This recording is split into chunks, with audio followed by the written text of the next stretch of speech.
علامہ اقبال کہتے ہیں یہ جو مرد تھا نا، یہ درویش تھا، یہ مسلمان تھا، یہ باحیا تھا، اس کی حیا کو ختم کیا، اس کو بے غیرت بنا دیا اسی نظام تعلیم نے۔ ہم بچی کو ان پڑھ نہیں رکھیں گے، پڑھائیں گے مگر الگ پڑھائیں گے۔ یہ انہوں نے بہترین کام کیا، مگر ہمارے کشمیر میں ابھی نہیں ہو رہا ہے، نہ ہمارے بڑے نہ ہمارے چھوٹے یا جو ہمارے ذمہ دار ہیں۔ لارڈ میکالے اور جو اس کے بڑے اعلیٰ درجے کے ذہین لوگ تھے، انہوں نے یہ کہا کہ ہمیں خالی 3 کام کرنے پڑیں گے۔ جی، اگر ہم نے یہ 3 کام کر لیے تو مسلمان ہمارے قابو میں ہوں گے۔ جی، نام ان کا مسلمانوں والا ہوگا لیکن کام ہمارا ہوگا۔ 3 کام یہ کرنے ہیں کہ ان سے قرآن چھین لو۔ دوسرا کام یہ کہ ان کے علماء کو ختم کر لو۔ بڑی بات کہی آپ نے، ہمارے گھروں میں آج بالکل بھی قرآن کی تعلیم نہیں ہوتی ہے۔ رسول اللہ صلی اللہ علیہ وسلم شکایت کریں گے قیامت کے دن، یا اللہ میری یہ امت ہے، میری اس امت نے قرآن کو چھوڑ دیا تھا۔ اب پی ایچ ڈی کرنے والا جو اپنی بچیوں کو، اپنے لڑکوں کو ایم ایس سی کی ڈگری، پی ایچ ڈی کی ڈگری، یہ تو مکمل ہماری ڈگریاں ہو چکی ہے، لیکن سورہ فاتحہ پڑھنا نہیں آتا ہے، سورہ بقرہ میں کیا ہے یہ ہمیں معلوم ہی نہیں ہے۔ مسلمانوں کی تباہی، جوانوں کی تباہی، جو مسلمانوں کی پرواز تھی نا، تو شاہی ہے پرواز ہے کام تیرا، تیرے سامنے آسماں اور بھی ہے، اس پرواز کو ختم کیا نظام تعلیم نے۔ مجھ صاحب اکثر تو دیکھا جاتا ہے کہ ہمارے اسکولوں کا نظام، کالجوں کا نظام، یونیورسٹیوں کا نظام، جس میں کو ایجوکیشن کا مسئلہ ہے، بچیاں اکٹھے پڑھتے ہیں، ان کا رہنا سہنا، اکاموڈیشن ایک ساتھ، اور اس کے میں آپ سے یہی کہنا چاہوں گا، اس کے آپ ناظرین و سامعین کو یہ بتائیے کہ اس کے بچنے کے تدابیر کیا ہیں، ان کے نقصانات بتائیے، کیا نقصانات ہیں، ان نقصانات سے کیسے بچا سکتے ہیں، وہ آپ بتا دیجیے۔ کو ایجوکیشن اس وقت بہت بڑی مصیبت ہے۔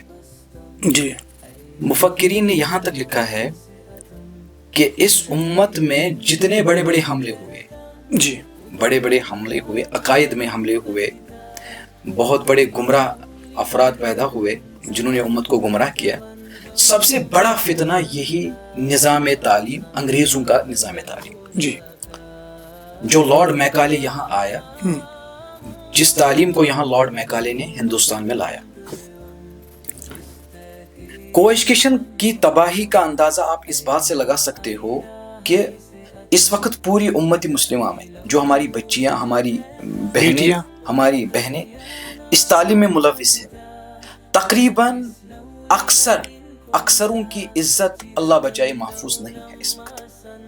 ان کے عقائد خراب ہو چکے ہیں، اللہ تبارک و تعالیٰ کی ذات کے متعلق ان کے شکوک و شبہات ہے، آخرت کے متعلق، رسالت کے متعلق ان کے شکوک و شبہات ہے۔ مجھے بھی مفتی ابھی جو میرے پوڈ کاسٹ کے مہمان خصوصی تھے، جنہوں نے پہلے یہاں تشریف لایا، محترم سہیل احمد دیوبندی، انہوں نے مجھے ایک بات کہی تھی جو کہ وائرل بھی ہوئی۔ انہوں نے فرمایا تھا کہ میں جس یونیورسٹی میں پڑھ رہا تھا، وہ اس کا جو بڑا تھا وہ تو وحی کے بارے میں اناب شناب ہو رہا تھا، اللہ تعالیٰ کے بارے میں ان کے اشکالات تھے۔ ابھی مفتی صاحب سے بات ہوئی، مفتی نذیر صاحب سے، انہوں نے فرمایا کہ ایک ڈاکٹر ہے اور ان کو اللہ تبارک و تعالیٰ کے متعلق اشکالات ہیں۔ وہی بات ہے نا، خاص کر سائنس پڑھنے والے ان کو تو بالکل یہ تو ابھی میرے ایک لیکچرر میرے دوست ہیں، قریبی دوست ہیں، پاس میں ہی ایک کالج میں پڑھاتے ہیں، انہوں نے کہا کہ مفتی صاحب جو سائنس پڑھانے والے ہیں ان کو تو عالم دین، حافظ قرآن، ان کو تو کچھ لگتے ہی نہیں، کہا تو ان کو یہ مذاق لگتے، اللہ تعالیٰ بچائے، کہا کہ حقیقی نظر سے علماء کو دیکھتے ہیں، تو ان کو دین کے متعلق اتنے ایسے اشکالات ہیں، اگر آپ ان کے سامنے قرآن کی ایک بات کریں گے یہ اس قرآن کی آیت پہ بھی اعتراض کرتے ہیں۔ اس کی بنیاد یہی نظام تعلیم ہے نا۔ جب یہاں انگریز آئے تو انہوں نے کہا کہ ہر میدان میں مسلمان یہاں آگے، ہر میدان، جی، تو اس کے بعد لارڈ میکالے نے کہا کہ ہمیں خالی، لارڈ میکالے اور جو اس کے بڑے اعلیٰ درجے کے ذہین لوگ تھے، انہوں نے یہ کہا کہ ہمیں خالی 3 کام کرنے پڑیں گے۔ جی، اگر ہم نے یہ 3 کام کر لیے تو مسلمان ہمارے قابو میں ہوں گے، جی، نام ان کا مسلمانوں والا ہوگا لیکن کام ہمارا ہوگا۔ 3 کام یہ کرنے ہیں کہ ان سے قرآن چھین لو، دوسرا کام یہ کہ ان کے علماء کو ختم کر لو۔ بڑی بات کہی آپ نے، ہمارے گھروں میں آج بالکل بھی قرآن کی تعلیم نہیں ہوتی ہے، سائنس کی اتنی تعلیم ہے کہ بچے 3 بجے تک بالکل سائنس پڑھتے صحیح رہتے بات ہیں، ہے، تیاری صحیح، کرتے رہتے ہیں، صحیح، قرآن تو گرد و غبار سے. صحیح بات ہے. اور تیسری بات یہ ہے کہ ان کو اپنی تعلیم اس رنگ میں پڑھا لو وہ اس میں رنگ جائے. اوہ اگر ہم نے یہ 3 کام کر لیے تو مسلمان آپ کے غلام بن جائیں گے. اوہ اس وقت امت کی وہی صورتحال ہے. بالکل اسی بات ہے. آپ دیکھو مفتی صاحب ہمارے فتاوی میں صاف لکھا ہوا ہے اگر یہ نظام تعلیم دین میں رکاوٹ بن جائے، اس سے ہمارے عقائد خراب ہو جائے جی جو کہ آج کل ظاہر ہے، ظاہر ہے تو یہ پڑھنا حرام ہے. حرام. فتاوی رحیمیہ ہو، احسن الفتاوی ہو، فتاوی محمودیہ ہو، خیر الفتاوی ہو. جی کیا ہم فتویٰ کی بات کریں؟ میں آپ سے جی کسی بھی فتاوی رحیمیہ میں لکھا ہوا ہے. آپ نے کہا نا کہ کو ایجوکیشن کی کتنی بڑی تباہیاں ہیں. فتاوی رحیمیہ میں لکھا ہوا ہے کہ وہ ماں باپ دشمن ہے اپنی بیٹی کے جو ان کو کالج میں بھیجے، دشمن ہے، کیونکہ کالج بھیجنے میں ان کا نقصان ہے دینی اعتبار سے، ان کی عزت کو، ان کی عفت کو، ان کی آبرو کو خطرہ ہے وہاں پر. آپ کی بات میں کے سامنے ایک بات میں رکھنا چاہوں گا. ہمارے بڑے ایک مفتی صاحب بیٹھے ہوئے تھے، نام لینا اچھا نہیں ہے، وہ بیٹھے تھے، ایک بچی آئی پردے میں، انہوں نے کہا کہ مفتی صاحب بات کر رہی ہے جی کل میں ایک کالج میں پڑھتی تھی.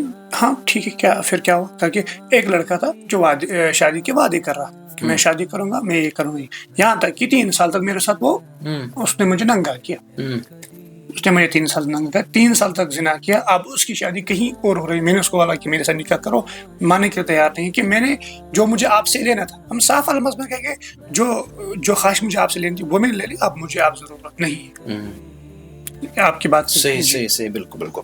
ہمارے جو حکیم الامت ہیں مولانا اشرف علی تھانوی، حضرت تھانوی صاحب نے یہاں تک کہا کہ کالج میں داخلہ لینے سے بہتر ہے کہ بندہ کا داخلہ فالج میں ہو جائے، کیونکہ فالج میں اگر داخلہ ہوگا اس کے جسم کو نقصان ہوگا، کالج میں اگر داخلہ ہوگا اس کے دین کو نقصان ہو جائے گا. دین ایمان.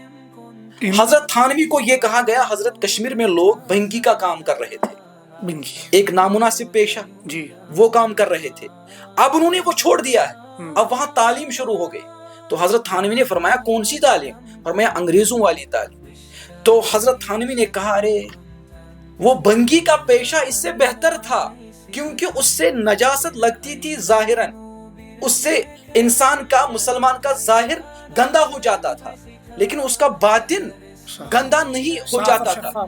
وہ ہو جاتا لیکن اتنا نہیں. لیکن اس تعلیم سے آپ کا باطن خراب ہو جائے گا.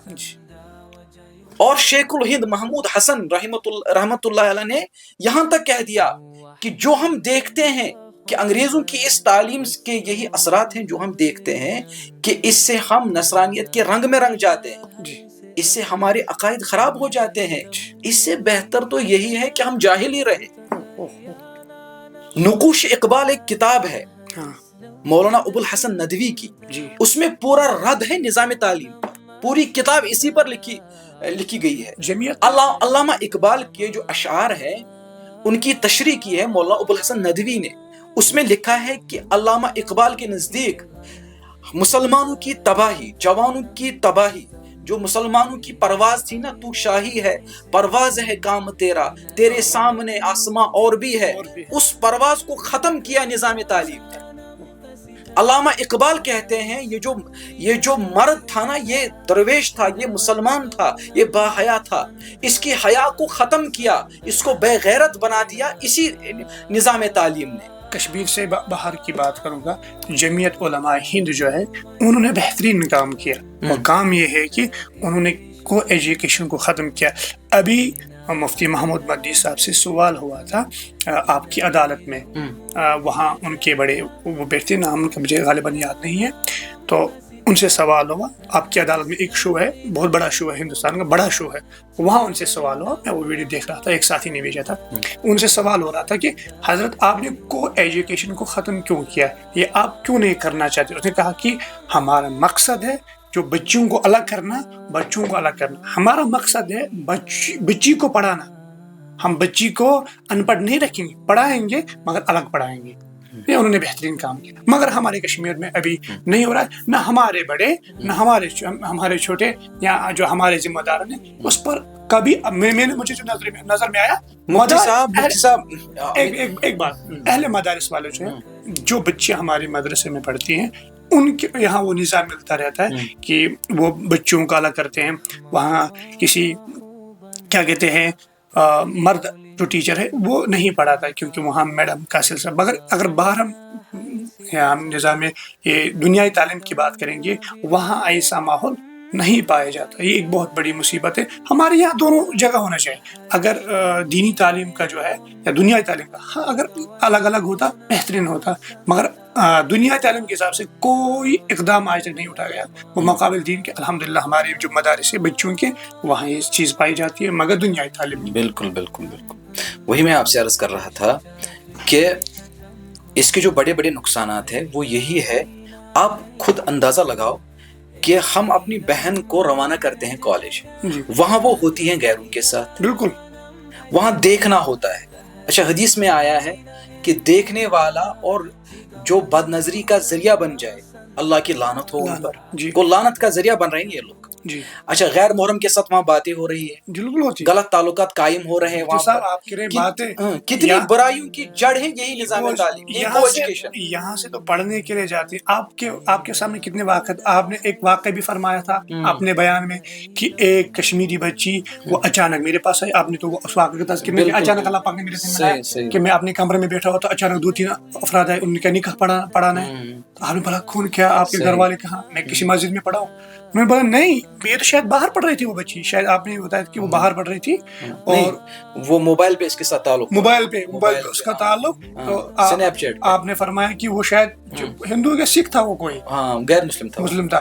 وہ مسلم, وہ جو سکھ لڑکا تھا وہ شاید اس کے لیے پھر بدلنے کو تیار تھا, مسلمان بننے کو تیار تھا. مگر آپ یہ دیکھیں کہ سنیپ چیٹ کا یہ حال ہے, بالکل بالکل بالکل, انسٹاگرام کا یہ حال ہے. صحیح. کچھ وقت سے ہم دیکھ رہے ہیں کہ مسلمانوں کی لڑکیاں جو ہماری بہنیں ہیں وہ غیروں کے ساتھ شادیاں کر رہی ہیں. آپ دیکھیں گے اس کا بنیادی وجہ یہی تعلیم اور یہی کالج سکول ہوگا, کیونکہ شریعت نے اسے پہلے ہی روکا ہے. اب اگر آپ کو پڑھنا ہی ہے, ٹھیک ہے, ہمارے فتاوی میں صاف لکھا ہوا ہے کہ آپ نہیں پڑھ سکتے. احسن الفتاوی میں لکھا ہے کہ 13 نقصانات اگر لڑکیاں الگ سے بھی پڑھے. ٹھیک ہے, جن علماء نے آپ کو اجازت دی ہے ان کے مطابق میں آپ سے کہہ رہا ہوں کہ اگر جواز نکلتا ہے لڑکیوں کی تعلیم کا, اگر جواز نکلتا ہے, لیکن اس کے کچھ قواعد ہیں, کچھ اصول ہیں, ان کو پڑھانے کا جو انتظام وہ الگ سے ہونا چاہیے. جو ان کو پڑھائے وہ خواتین ہونی چاہیے. وہاں پورا جو سٹاف ہو وہ خواتین کا ہونا چاہیے. مردوں کا وہاں پر کوئی لینا دینا نہیں ہو. ان کا آنا جانا وہ شریعت کے مطابق ہو. تب بعض علماء کے نزدیک گنجائش نکل سکتی ہے. لیکن آپ ایسے ہی ہماری جس اعتبار سے ہماری بچیاں نکل رہی ہیں, ہماری بہنیں نکل رہی ہیں, آپ یہ کہو گے ان کا لباس آپ دیکھو وہ غیر شرعی ہے. وہ وہاں بیٹھتی ہیں, گاڑی میں چڑھتی ہیں, وہاں بھی غیر مردوں کے ساتھ, اور تعلیم وہاں وہ بھی مناسب نہیں ہے, وہ بھی بالکل ملحدانہ تعلیم ہے. اس کے بعد ہم یہ خیال کریں گے کہ میری یہ بہن یہ ٹھیک ہوگی. یہ کیسے ممکن ہے؟ دیکھو مصعب, ایک میری بہن یا ہماری مسلمانوں کی جو ہماری بہن اس وقت کالج کو جاتی ہے, گھر میں دیکھو اس کے پاس کوئی تربیت ہی نہیں ہے, اس کا کوئی نظام ہی نہیں ہے. اس کے ہاتھ میں موبائل ہے. موبائل جس بچی کے ہاتھ میں ہوگا وہ کیسے محفوظ رہ سکتی ہے؟ اس کے ہاتھ میں موبائل ہے, موبائل اس کے ہاتھ میں ہے, وہ جاتی ہیں ان لڑکیوں کے ساتھ ملتی رہتی ہے جو دین کی پابند نہیں ہے, اور وہاں پر کو ایجوکیشن ہے, وہاں پر اوباش قسم کے لڑکے ہیں. وہ گھر آتی ہیں تو گاڑی میں محفوظ نہیں ہے, شام کو گھر آتی ہیں, گھر کے جو افراد ہیں وہ بے دین ہیں. اس کے باوجود ہم یہ یقین رکھیں گے, یہ حسن ظن رکھیں گے کہ میری بہن یہ محفوظ ہوگی. یہ پاگل پن ہے, یہ جنون ہے, یہ پاگل پن, یہ کیسے محفوظ رہ سکتی ہے؟ لہٰذا اس کو ختم کرنے کے لیے ہمیں لازماً شریعت پر عمل کرنا ہی ہوگا. اس کے لیے ہمیں لازماً علماء کرام جو ہے علماء حق ان سے رابطہ کرنا ہے, ان کی دینی کتابیں پڑھنی ہے, اور قرآن پاک کو پڑھنا ہے کہ جو میرا بنانے والا ہے, میرا کریٹر ہے, وہ کیا کہتا ہے اس قرآن میں, اس کو پڑھنا ہے. اور قرآن پاک کی آیت بہت ڈرا رہی ہے. وہ آیت یہ ہے سورہ فرقان کی, وقال الرسول یا رب ان قوم اتخذوا هذا القرآن مہجورا. اللہ کے نبی شکایت کریں گے. ہماری آخری امید ہے محمد عربی صلی اللہ علیہ وسلم. اگر وہی شکایت کریں گے تو ہمارا بیڑا تو غرق ہو گیا. رسول اللہ بالکل بالکل رسول اللہ صلی اللہ علیہ وسلم شکایت کریں گے قیامت کے دن, یا اللہ میری یہ امت ہے, میری اس امت نے قرآن کو چھوڑ دیا تھا. اب پی ایچ ڈی کرنے والا جو اپنی بچیوں کو, اپنے لڑکوں کو ایم ایس سی کی ڈگری, پی ایچ ڈی کی ڈگری, یہ تو مکمل ہماری ڈگریاں ہو چکی ہے, لیکن سورہ فاتحہ پڑھنا نہیں آتا ہے. سورہ بقرہ میں کیا ہے یہ ہمیں معلوم ہی نہیں ہے. کیا ہم اس زمرے میں نہیں آتے؟ کیا یہ لمحہ فکریہ نہیں ہے؟ اگر نبی نے شکایت کی یا اللہ یہ وہ قوم ہے جس نے قرآن کو چھوڑ دیا تھا, کیا ہم اس میں نہیں آئیں گے؟ ہماری بچیاں تھے, انہوں نے 25 سال اس تعلیم میں لگائے, لیکن کبھی انہوں نے 6 مہینے دین کی تعلیم پہ لگائے. یہی پھر وہ افراد ہوتے ہیں, یہی وہ مسلمان ہوتے ہیں, نام کے مسلمان, جو پھر علماء حق کا مذاق اڑاتے ہیں, جو پھر پیغمبر علیہ الصلوۃ والسلام کا مذاق اڑاتے ہیں, اور جو ان کا ساتھ دیتے ہیں جو باطل ہوتا ہے, یہی ساتھ دینے والے ہوتے ہیں, کیونکہ ان کی تربیت نہیں ہو چکی ہوتی. لہٰذا اللہ تبارک و تعالی ہمیں اس پر عمل کرنے کی توفیق عطا فرمائے.